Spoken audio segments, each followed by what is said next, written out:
Good morning, ladies and gentlemen. I'm Steve Cheney, the CEO of the American Security Project. Thank you for coming this early. For those not familiar with the American Security Project, created in 2005 by Senators Kerry, Hagel, Hart, and Ledman, and the concept was to take topical issues from a national security perspective, so they built a board with an equal number of Republicans and Democrats, businessmen and women, and 7 or 8 flag officers from all the services, and they would retire, but they would lend the national security perspective to all these issues. And in our continuing series on terrorism and asymmetric operations, we had an opportunity pop up, and it happened to work very nicely into our program. And this is thanks to Smith Richardson, who helped fund it, and then Caerus, of course, who did the actual work, and it's on Aleppo. Let me talk ground rules here for just a second. What we're going to do is I'm going to have them present. I'll introduce Dr. Kilcullen here in a minute. After they're done, then we'll do a Q&A. On a Q&A, we've got a microphone, so if you could wait, I'll pick the person, stand up, tell me who you are, a short question, hopefully, and then we can handle that. We'll adjourn at 9:30. I think everybody is upset, disappointed, amazed at what's going on in Syria. And nobody really knows what's going on the ground unless you've been there. And these folks have been there consistently now since last September. I think 4+ months on the ground in Aleppo. And what they will tell you, I find astonishing. And the way they've done it is really, really interesting. A lot of risk, but they got it done. And they've got quite a model that they use to get their research completed. So you'll be very, I think, fascinated by what they've done. Now, we're not here, I don't think, to make a statement about Assad or what the United States is doing or any of the political side of the house, but they can certainly tell you what the situation is on the ground in Syria, at least up through December, I would say, Dave, probably. Yeah, January. So it's pretty recent.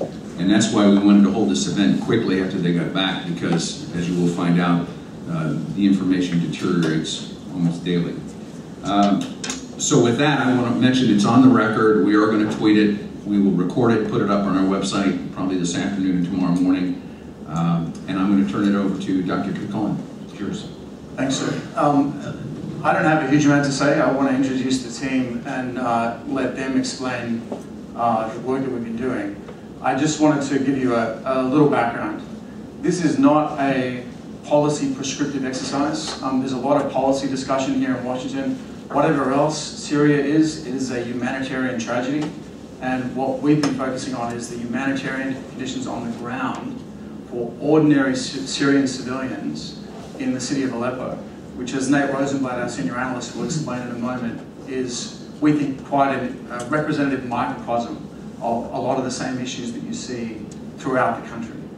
We've been working for an aid agency and another NGO in the country for well over a year, but I particularly want to thank the American Security Project for having, frankly, the courage to sponsor the project.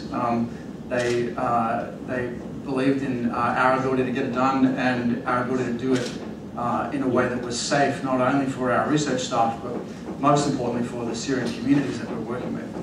When you're working in a conflict zone, it is extraordinarily difficult to get close enough to a civilian community to figure out what's going on without, in some ways, putting them at risk. And what we've tried very hard to do is to avoid that. And I'm happy to say successfully today. So with that as prologue, I want to introduce Matt McNabb, who's the CEO of First Mile Geo, which is the startup company this is their first independent project, and they've pulled together the mapping and geospatial support that makes the project run.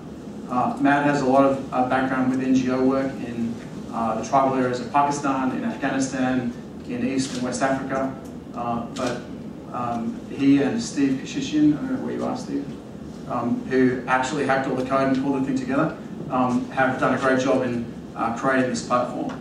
And then secondly, Nate Rosenblatt, who's the senior analyst from Caerus Associates, which has done the actual analysis of the data on the ground. Nate is the star of the show today. He's going to be spending most of his time talking about the results, and what we'll then do is throw it open to questions to see where you guys want to take this. So Matt, over to you. Thanks, Dave. Just to add a bit more to Dave's framing, for the past 3.5 years or so, we've been trying to understand based on our field experience in fairly difficult places. Travelers, Pakistan, Eastern Southern, Afghanistan, Africa, Southeast Asia, etc.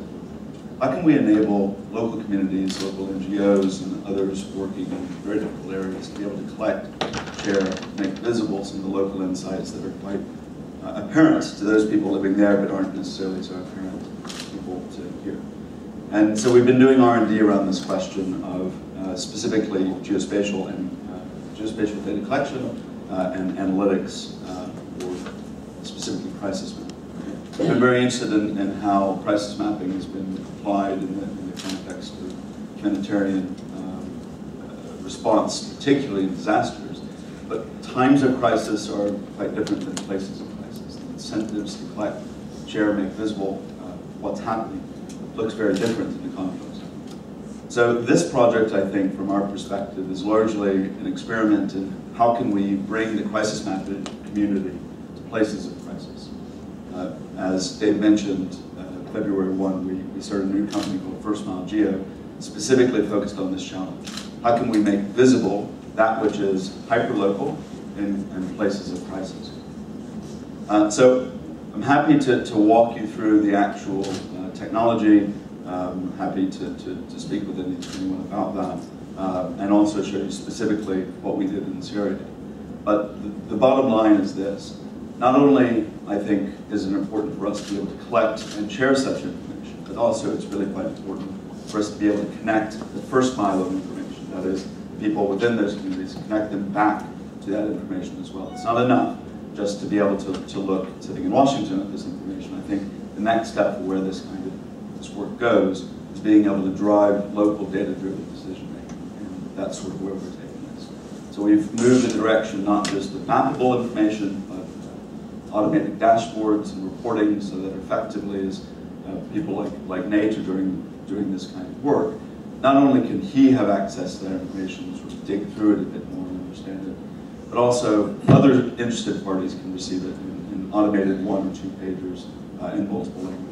Again, happy to talk through that, but because I know a lot of you are going to be quite interested in digging into the content of Syria, thought we'd move on. But if you have questions, happy to do so. Thanks, Matt. Thank you, everyone, for coming. Thank you to the American Security Project for hosting us and for having coffee this morning. It's very early. Thanks, Dave and Matt, also for your remarks. I want to break down what I'm going to say this morning into 3 parts. The first is sort of answering the question, why did we choose Aleppo? The second, we'll talk a little bit about an orientation to Aleppo as the city, some key points of interest that we'll talk about, roads, where the sort of current status is in the conflict today. And then we'll talk a little bit about our methodology, but then we'll get into the content. I think we've got teed up here 10 very interesting bits of research or findings from the reporting. I would just say, I think actually this is the stuff that we think is interesting, but there's so much more in this data, and we're very excited about making this a collaborative experience with policymakers and scholars and people who are trying to make sense of the conflict, because I actually think that the research here does better or performs better with targeted questions as opposed to sort of general findings. But that being said, why did we choose Aleppo? I think, in addition to Aleppo being the country of Syria's largest and most diverse city, it's also an industrial engine. Over 1/3 of the non-oil exports come from Aleppo. It's less than an hour's drive from Turkey. And in the conflict today, it's heavily divided and heavily contested. In the last 3 weeks or 4 weeks, with barrel bombs being dropped all over the city, hundreds of thousands of residents have fled either to regime-held areas of the city, eastern Syria, or into Turkey. So the conflict in Aleppo is present is relevant today, but it's also, I think, very important to understand the dynamics of Syria going forward. And I think, like Dave mentioned, it's sort of a microcosm of 3 different trends we see in the Syrian conflict. The first is the urban-rural dynamic of the conflict, and we can talk a lot about that later. But it's really no secret in Syria that Aleppo was very late to the uprising. There were a lot of businessmen and wealthy individuals who had a stake in the status quo in Syria and were not interested in participating in the uprising. And it wasn't until September of 2012 that Aleppo really became engulfed in the fighting that now sort of takes over all over Syria. There was a fighter who said in September of 2012, when the first offensive to take Aleppo began, he said, "We liberated the rural parts of this province. We waited and waited for Aleppo to rise, and it didn't. We couldn't rely on them to do it for themselves, so we had to bring the revolution to them."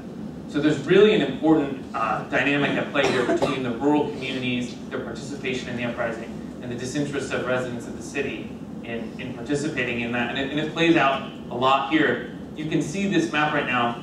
This red line is the sort of front line of the conflict. And on this side here are all the regime-held areas of Aleppo. And this is all opposition-held Aleppo.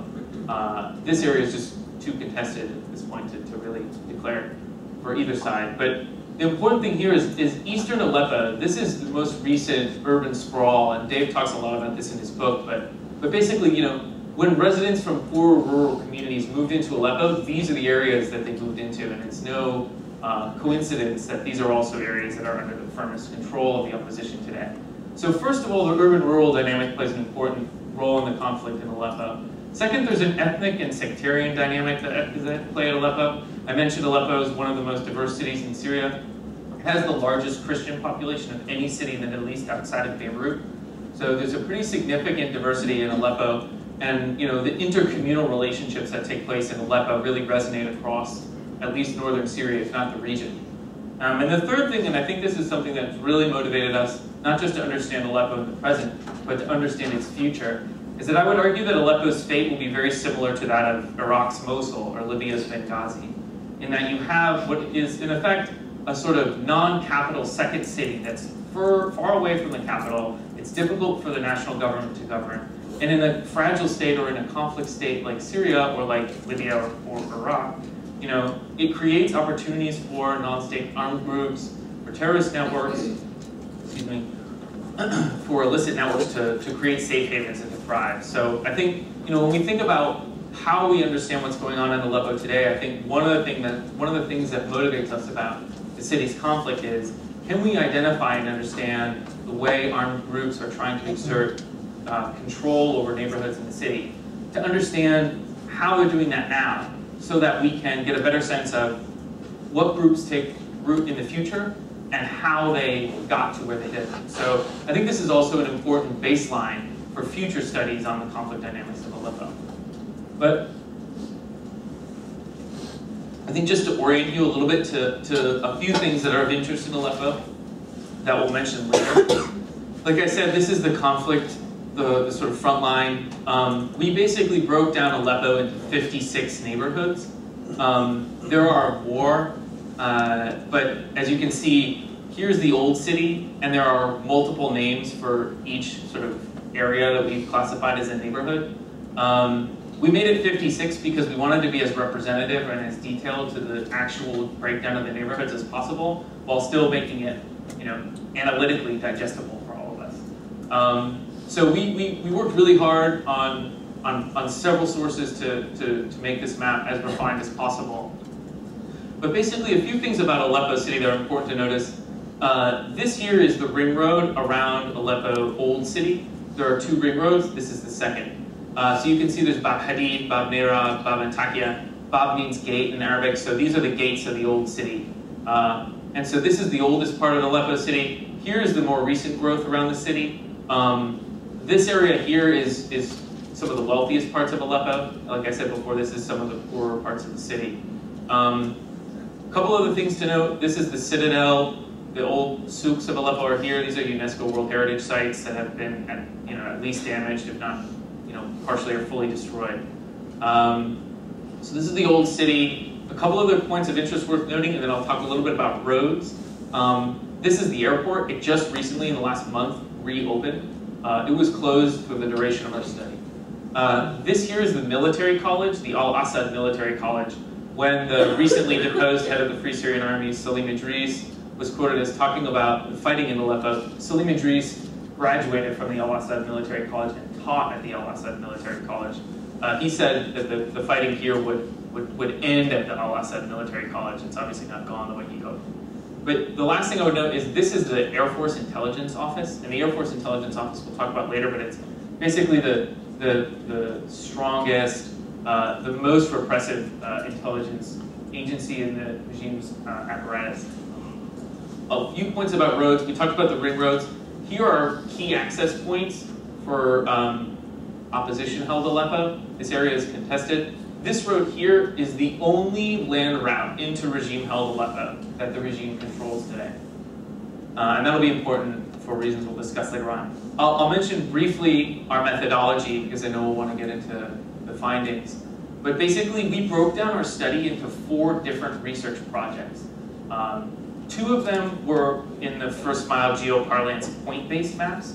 So the first map we did was we mapped all the bakeries in Aleppo city, where they were in the city, what the price of bread was, whether they were open or closed or destroyed. And we sort of saw that as a proxy variable for understanding the relative humanitarian conditions across the city. So were residents able to access bread? How expensive was the bread, etc. We also mapped where the checkpoints were in the city.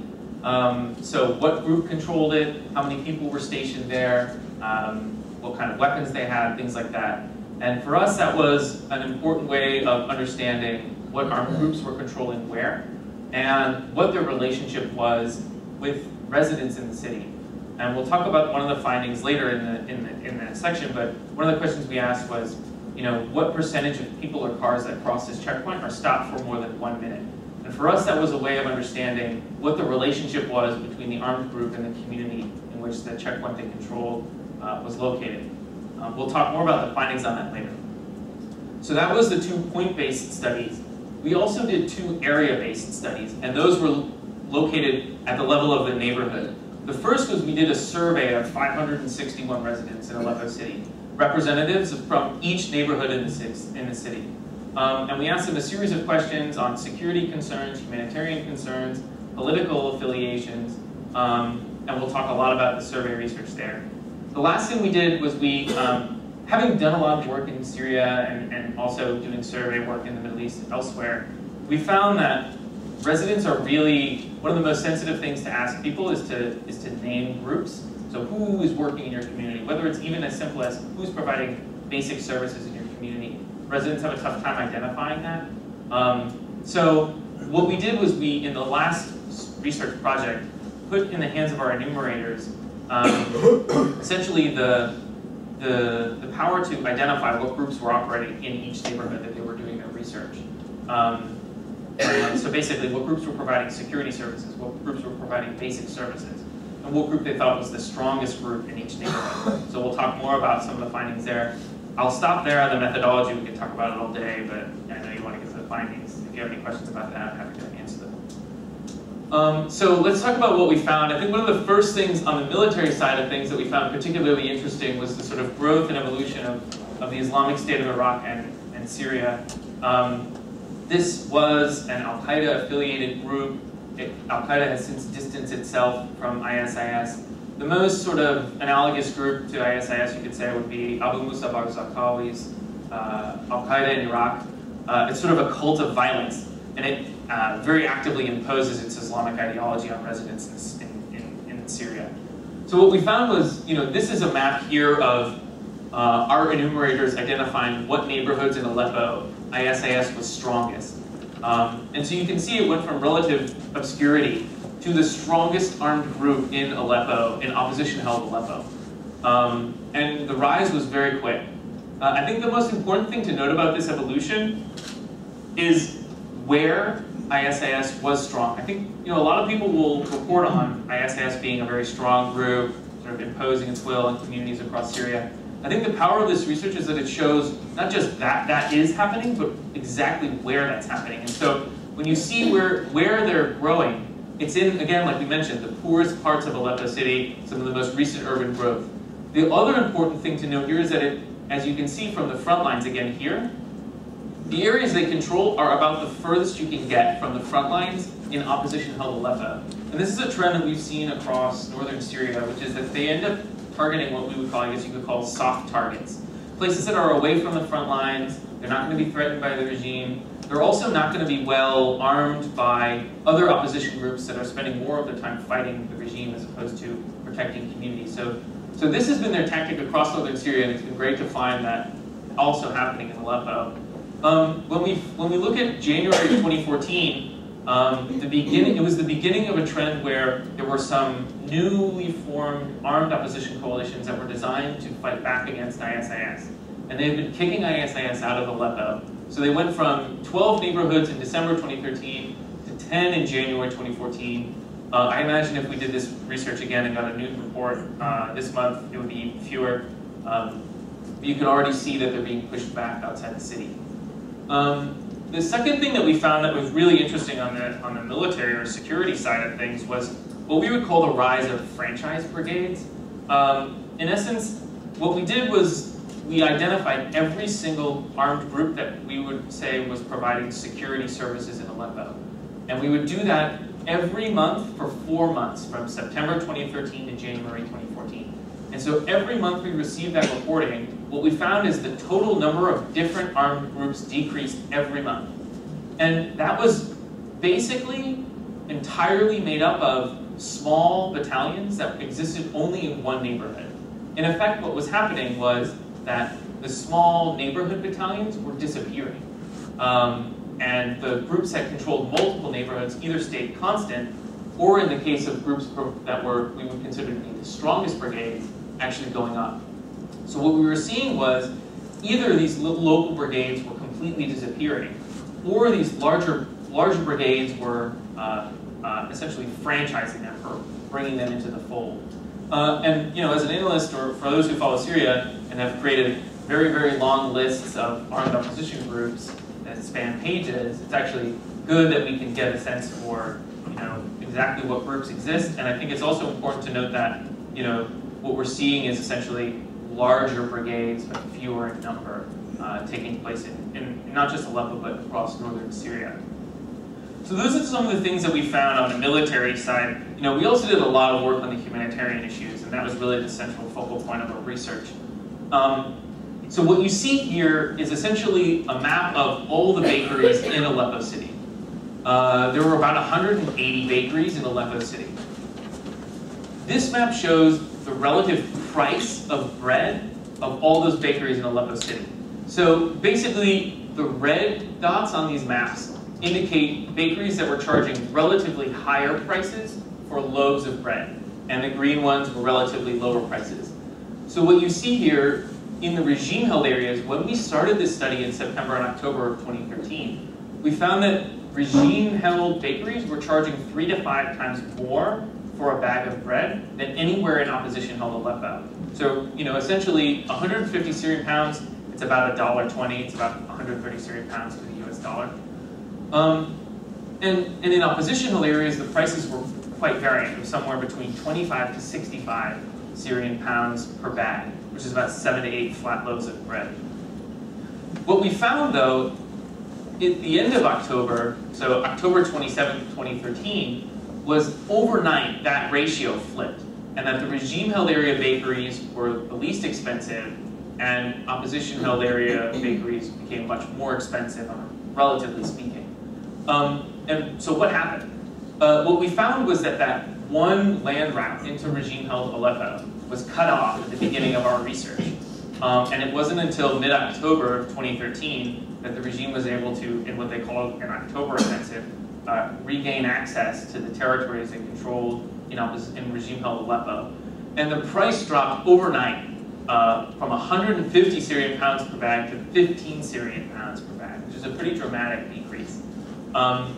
And so I think what this sort of shows you, I think, is how important basic foodstuffs and the price of basic foodstuffs are, and also how sensitive the Syrian regime's access is to the neighborhoods that it controls in Aleppo City. We can talk a lot more about this dynamic if you're interested in Q&A, because it also manifests itself in the population movements, in the control of various checkpoints and things like that.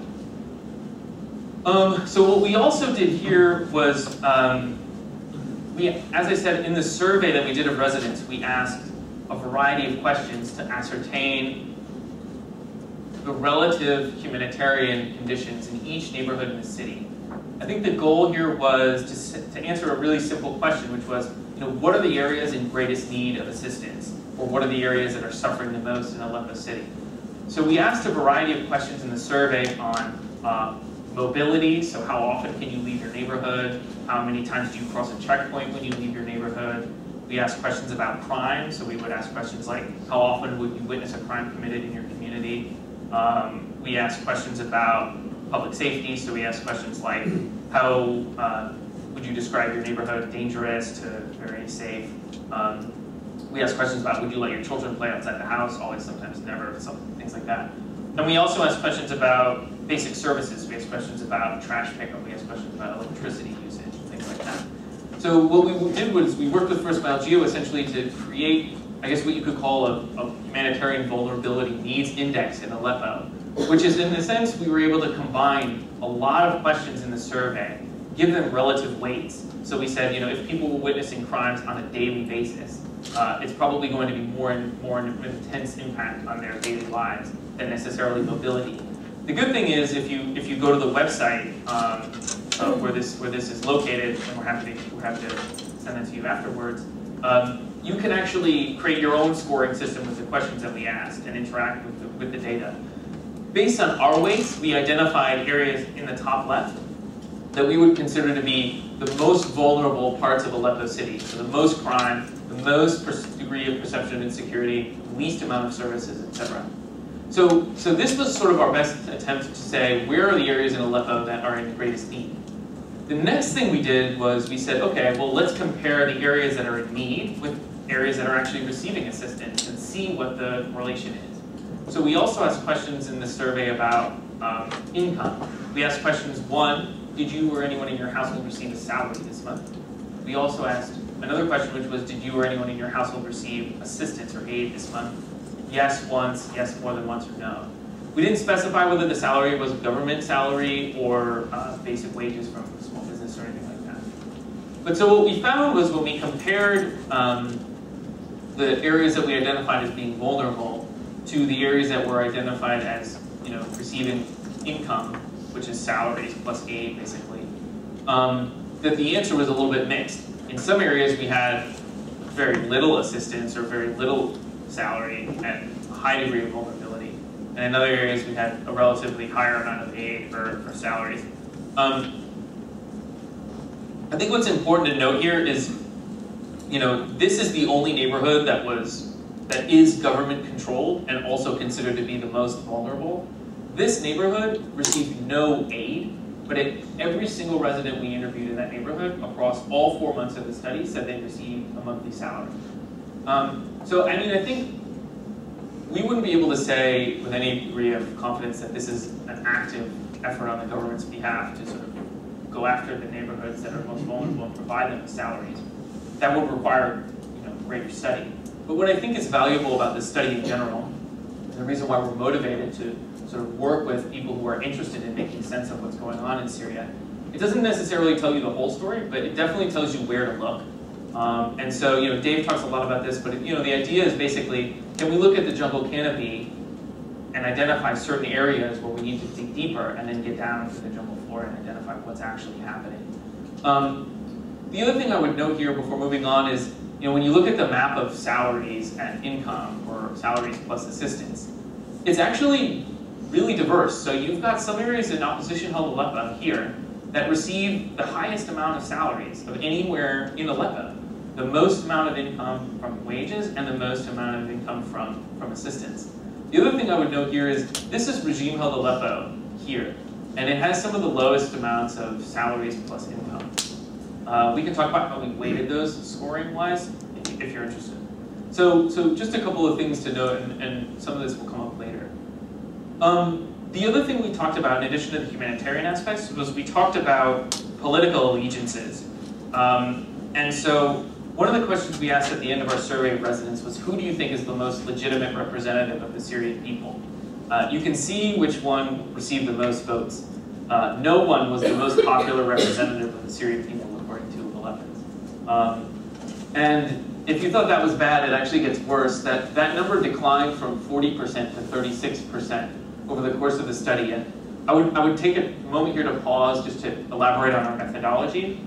When we interviewed the 561 residents of Aleppo, it was panel data. In other words, we tried to interview the same residents every month for 4 months to get a sense for the relative change they had in their perceptions of what was going on. So that 4% decline is actually significant because you actually had people changing their minds. The problem, though, is that 4% decline in the popularity of no one was entirely, if actually not more so, made up by the popularity of Islamic brigades. They became more popular in the course of the study. And we can actually, what's valuable about this is that we work with first mile geolocate this stuff. You can actually see where that change occurred in the city. We'll get to that in a second. The other thing I wanted to note here is you can see these two partners are the ones sitting across from each other at Geneva 2, collectively comprising less than 15% of popular perceptions of legitimacy in Aleppo City. And it's pretty sobering. I mean, you know, this is the largest city in Syria. This isn't a place where people are unaware of, you know, what is going on in the political life of their country. These people are choosing not to support these groups. I think that's significant, but it also raises another challenge, which is, you know, for those who are working on getting parties to the table at Geneva 2, they consider that alone a victory. Even further away, possibility is getting those two to actually come to a ceasefire. But I think what's important about this research is that it shows even if we were able to pull a rabbit out of a hat and get these two parties to agree to a ceasefire, there's almost no legitimacy that they have in Syria to actually implement one. And so, you know, that's another danger that we haven't even come close to confronting. But what's great about this is we can actually visualize where that's happening in the city. So the neighborhoods in red here are neighborhoods where more than 50% of the community said no one is the legitimate representative of the Syrian people. You can see how diverse that is across regime-held areas of Aleppo and opposition-held areas of Aleppo. The other thing to note here is how that changed over time. You can see a lot of the places that changed their minds were these areas here. So these green areas mean that essentially they changed their vote from no one to something else. And as we saw with the numbers just previously, that something else was mostly Islamic brigades. So you're looking at neighborhoods that are exactly which neighborhoods in Aleppo are turning from being disillusioned with representatives in Syria to supporting Islamic groups. I think another thing that was really interesting was to note was that you know, of that 12.1% of support for the Syrian regime, you know, that really was very concentrated in only a couple of neighborhoods. And in fact, political support for the Syrian government is not monolithic. And I think there's not enough, unfortunately, that we're able to do from a journalistic standpoint or reporting standpoint in getting really concrete information about what's going on in regime-held areas of Aleppo.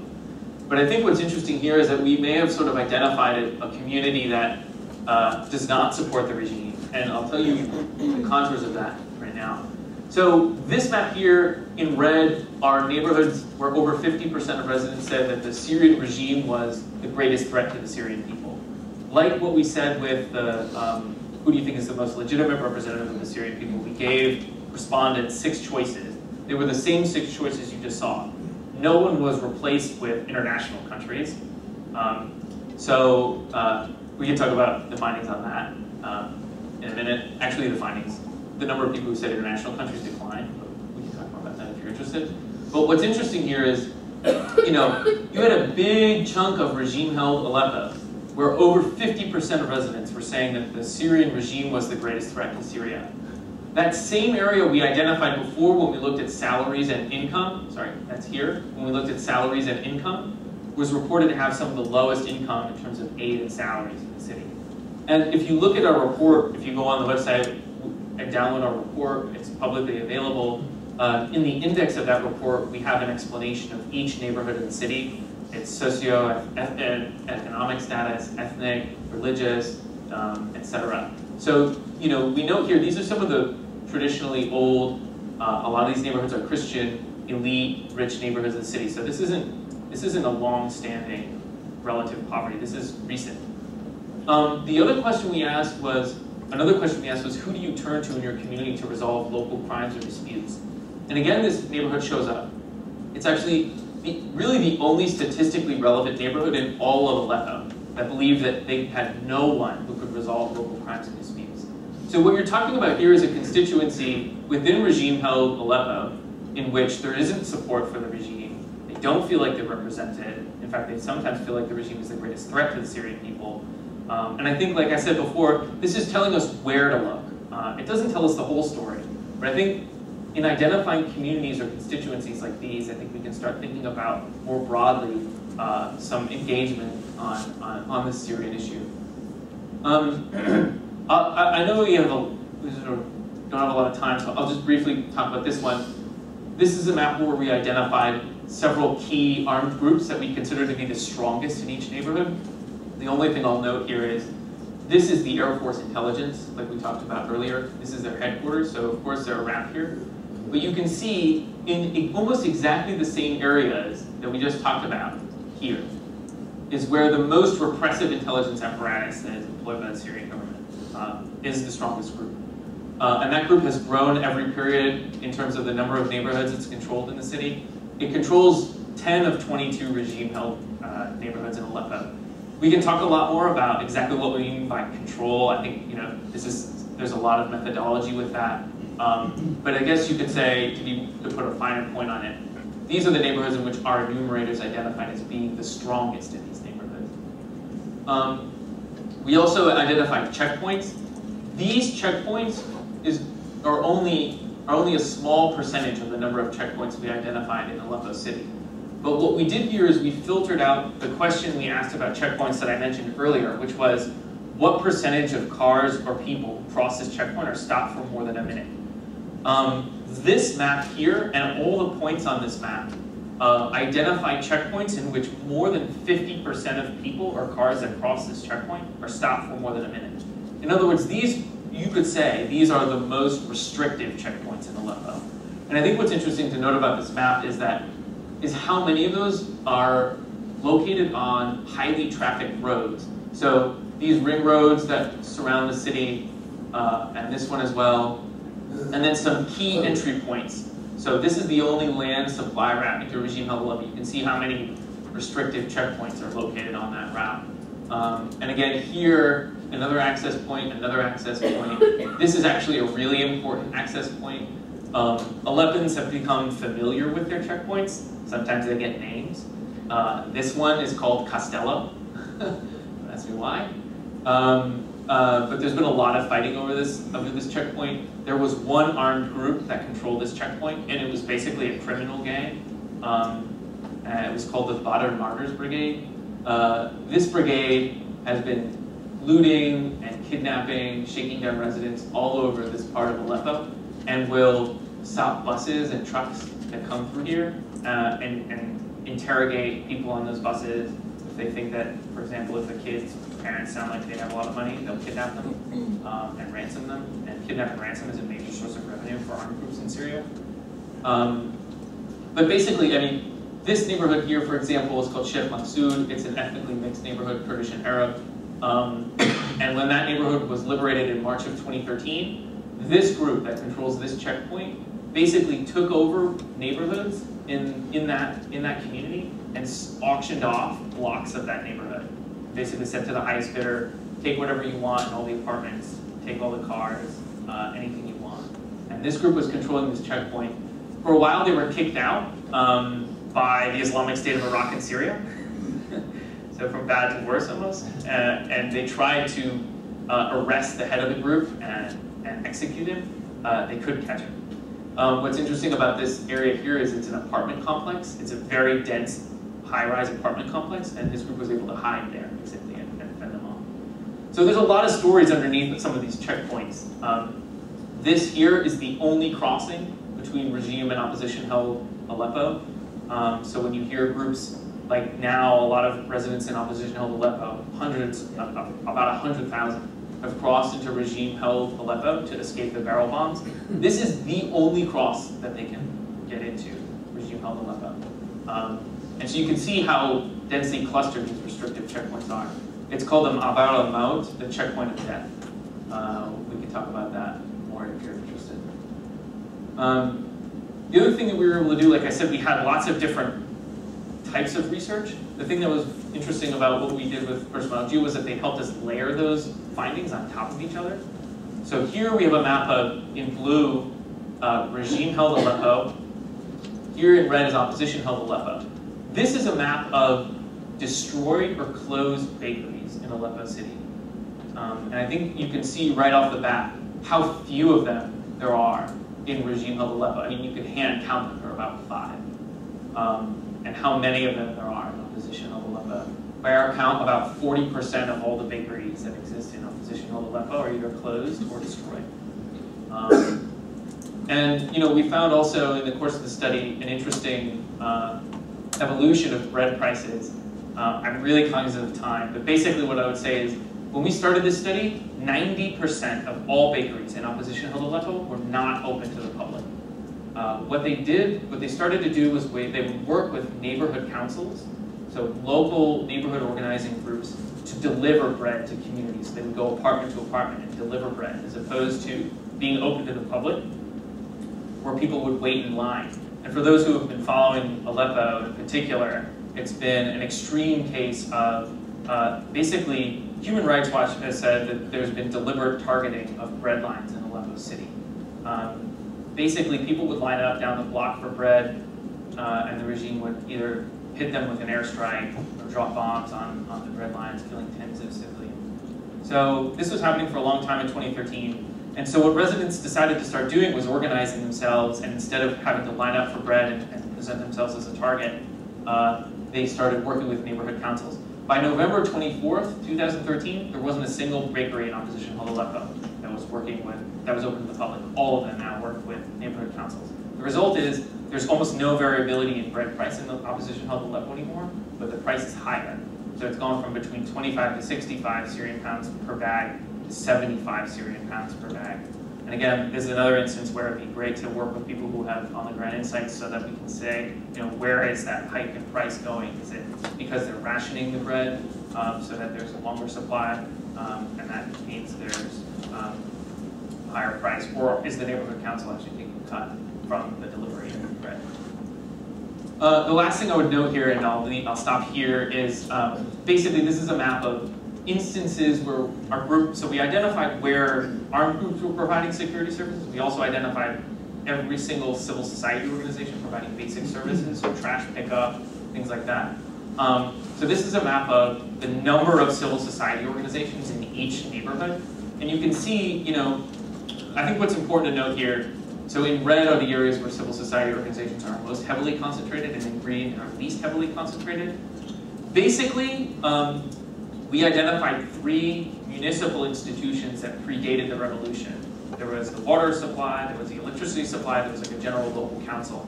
All 3 of those were present in basically every regime-held neighborhood in Aleppo, with the exception of a couple on the front lines. They were completely non-existent in any opposition-held area of Aleppo. None of the pre-existing municipal institutions operated in opposition-held Aleppo. So what you've seen is a lot of these neighborhoods have had to scramble and try and pick up the pieces. We've identified 62 civil society organizations working in Aleppo. If you subtract 3 from that, you're basically looking at 59 different civil society organizations working in opposition-held Aleppo. More than half of that 59 have only shown up 4 times or fewer in our reporting.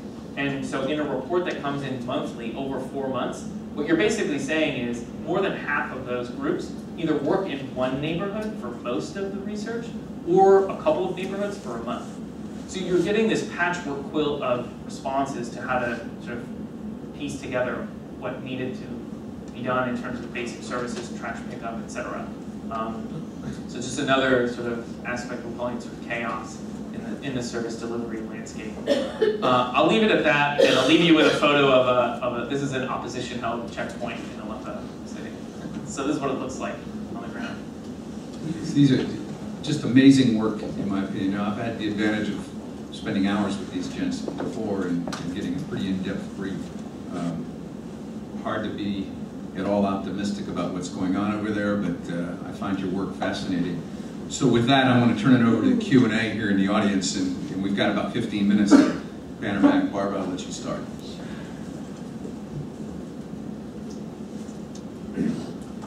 Thanks, Barbara Slayton from the Atlantic Council. Just a basic question. How do you get data like this in wartime conditions? How reliable is any of this polling? And who are the, I mean, you know, who are the people who are actually doing the work for you on the ground? Sure. Going back to front, I think, you know, in order to, I think, protect the identity of the people who are working for us, we can't really go into a lot of detail about who they are, but I think the thing that was most important for us was their safety, and I think the way that we could guarantee their safety the best was to ensure that they were as local as possible to the areas that they were doing the reporting.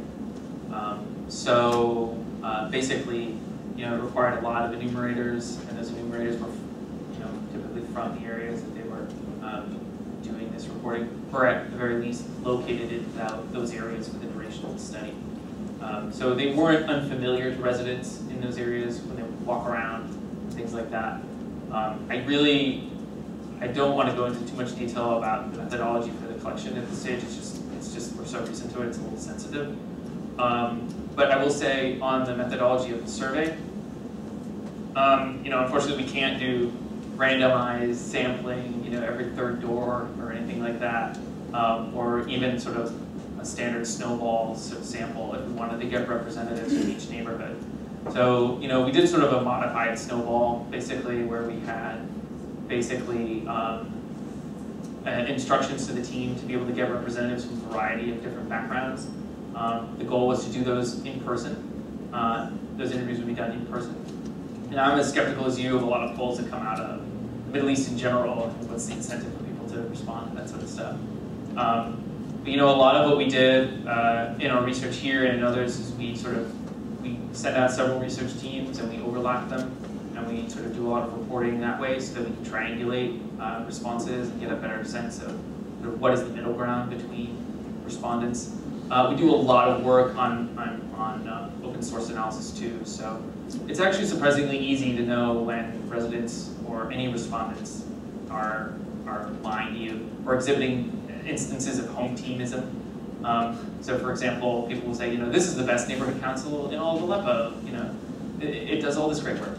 And you can see very quickly if you like go to their Facebook page or, you know, see how they've been operating with other activists who are posting, whether or not that's true. So those are some of the ways that we get a better sense for the validity of the reporting, and some of the ways that we do the reporting. Dave, I don't know if you wanted to add anything. I would just say that there's two sort of absolutely bedrock ethical principles in everything that we do. One is we never work against the interests of the local community that we work with, and we never take any kind of action that might result in compromising their safety, right? The other principle is we always try to be as absolutely transparent as possible about our data, how we collected it, how it was coded, how we weighted it, all those sorts of issues. Now obviously in a war zone, those two principles are in conflict. So what we've done is we've made all the data available, and you can go and see the data, you can re-weight it and look at it in your own way, you can recategorize it, you can play with it. We just need to be assured before we let people do that they're not going to use it for targeting purposes. So any legitimate NGO or humanitarian agency or individual scholar or researcher or university, happy to give complete access to all the data. We could spend hours talking about the methodology and our potential biases, but I think it's better to just let everybody play with the data and see what comes out of it. Great question, Brooke. Adrian.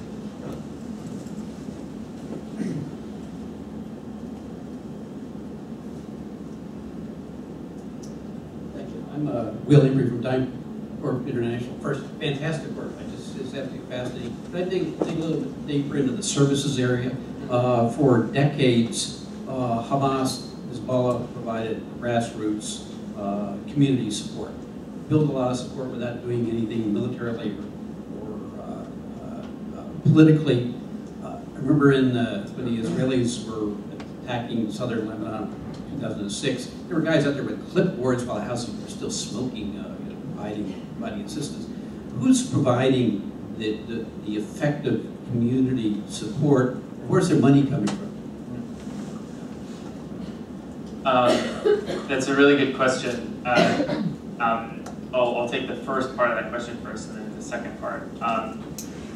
You know, there's really only one significant institution that we found in Aleppo that was identified in both what groups are providing services in this neighborhood and what groups are providing security services in this neighborhood. And it was the Sharia Commission. And basically what that was a creation of, at the beginning, 4 major sort of Islamic-leaning or Islamist-leaning armed groups. Jabhat al-Nusra, which is an al-Qaeda affiliate, Ahrar al-Sham, Liwa al-Tawheed, and another group called Support al-Sham. Their relationship with the Sharia Commission has evolved over time. We don't need to get into the details, but basically, that's really the only group that is not only providing security, it's also doing a lot of rule of law enforcement. There's a police part of the group, there's a judicial part of the group, there's a scholarly part of the group, and they also provide services. And I think to make a broader point, not just in Aleppo, I think one of the groups that we find in our research being most capable of crossing between services and security is Jabhat al-Nusra. And I really think that, and Dave talks a lot about this too, he jokes about this, but it's sort of like if am I going to take this joke from you? You can use it, man. I'm quoting Dave, okay, I'm quoting Dave. Not directly, but basically, if Al-Qaeda and Hezbollah sort of combined and created this new entity, it would be Jabhat al-Nusra, and I think it combines both some of the ideology of Al-Qaeda, but also a lot of the capability of delivering services that Hezbollah does or Hamas does. I think Hezbollah and Hamas have taken 20, 30 years to be able to get to where they are now, and I think there's a long way to go for Jabhat al-Nusra, but it definitely has a good start. The other group that's trying to do this has been ISIS, but not very successfully. It's much, much more clumsy. It looks a lot like Al-Qaeda in Iraq. But Jabhat al-Nusra has been much better about it, and it's very popular. When people were fighting back against ISIS, like I mentioned earlier, commanders in other armed groups would say, why can't ISIS be more like Jabhat al-Nusra? Then we would get along fine. So that just goes to show how well they've been able to ingratiate themselves into the Syrian community. As far as funding goes, that's a much trickier question. We don't look a lot into the funding aspects. It's also very sensitive. I would just say, of all the stuff that I've read on funding for jihadists in Syria, I think a woman named Elizabeth Dickinson has written a great report for Brookings on funding streams, and I would really just, to be honest, I would just refer you to her work. Thank you.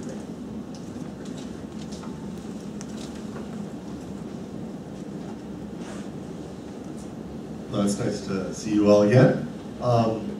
So piggybacking off of that, I'm wondering if in general there's a trend where people are moving away from, or armed groups are moving away from the Hezbollah and Hamas model of, let's build a long-term relationship so when things go down, we can cooperate, to a new model of, if you cooperate with me, I won't beat the crap out of you, as the main message.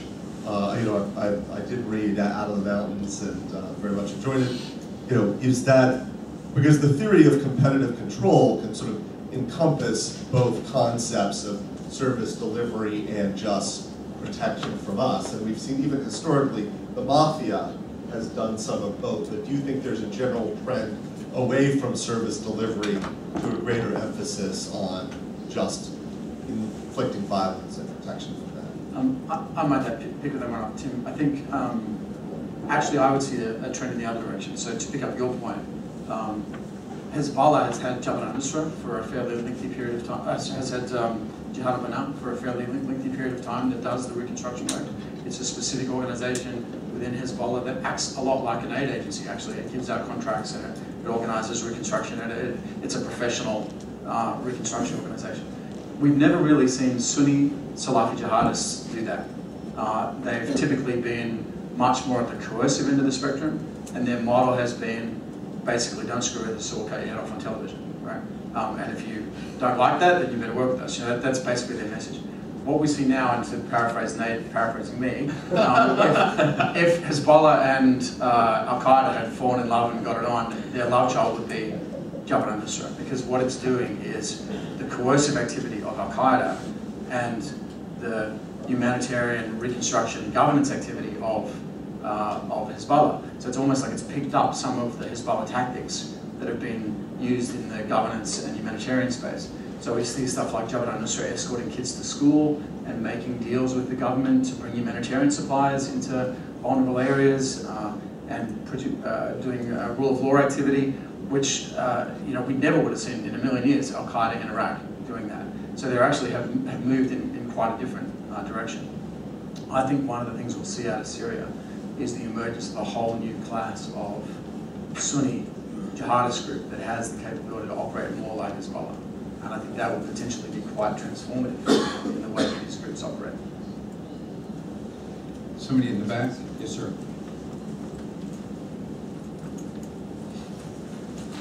Hi, my name is Nicholas Bashir. I'm from Georgetown University.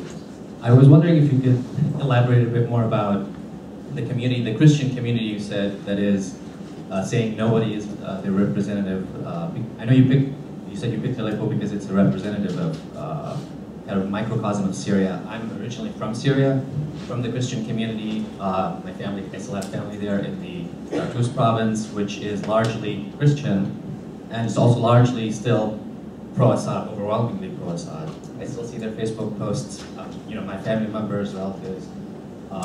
So the opinion of the Christian community in that region is completely different than the opinion that you presented of the community here. So I'm just curious about if you can expand more about that. That's a really good question. I can present to you a hypothesis. Since we've been studying Syria, and the last time we really did any deep research in Tartus particularly was around this time last year. But what we found was in Tartus, since the start of the uprising, the province has doubled in size. It's grown massively. And that is almost exclusively comprised of people who are generally predisposed to being pro-regime, who are escaping to Tartus. And I would say, if you were anywhere in Syria where it felt like there wasn't a war going on, it would be Tartus.